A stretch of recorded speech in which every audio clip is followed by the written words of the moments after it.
Have you ever explored what is inside a microcontroller and how we can create one?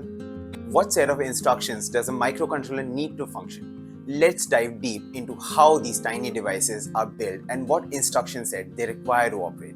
Hi, I'm Pranisha, the hardware consultant for Electronics Infra. I've created hundreds of products having these tiny brains of electronic systems called microcontrollers. You cannot imagine your modern world without microcontrollers. Let's dive deep into the microcontrollers and give a short introduction also. Microcontroller is like a mini computer packed into a tiny chip. It is the brain behind the devices like washing machine, microwaves, and even your car. It has three main parts: a CPU brain that processes everything, memory like your brain's notebook where data is stored, input-output pins, the hands and ears of microcontroller connecting it to various buttons, sensors, and motors. Now, let's break this down into three main aspects of microcontroller architecture.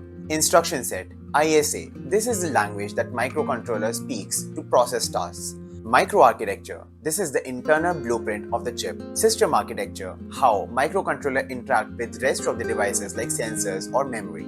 Each layer play a unique role. So let's look into these one by one. Think of ISA as a set of instructions like recipe for cooking. There are two main types of ISA.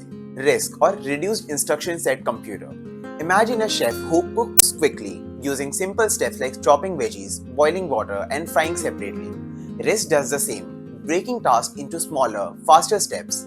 This makes it fast and efficient for simple tasks. You will find RISC in devices like smartphone using ARM processors. CISC or Complex Instruction Set Computers. Now imagine another chef who uses pre-made spice mix and shortcuts.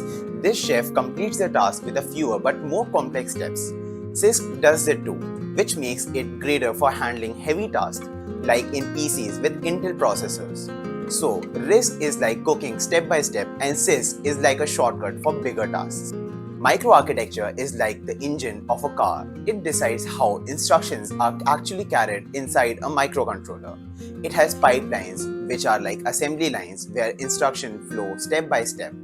It also has things like cache and control units, which makes sure that the things run smoothly. Think of it as the hardware that brings the ISA to life.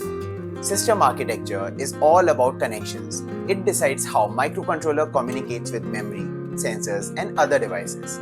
For example, in a washing machine, the system architecture connects the button for input, motor to spin the drum, and sensors to detect the water level. Every part together gets the job done. In Harvard architecture, the instructions and data are stored in separate memory locations. This is faster because the CPU can fetch both at the same time, like using two hands to grab two different things. It's commonly used in microcontrollers because it is efficient for small tasks. One Neumann architecture uses a single memory for both instructions and data, which means that the CPU handles one thing at a time. Non-von Neumann designs, on the other hand, are more advanced as they use parallel processing and multiple system memories. This allows the task to be completed faster and more efficiently, like having a team of workers instead of just one person. Now, we can use the S32K144 MCU architecture to explore what are the things in the microcontroller architecture.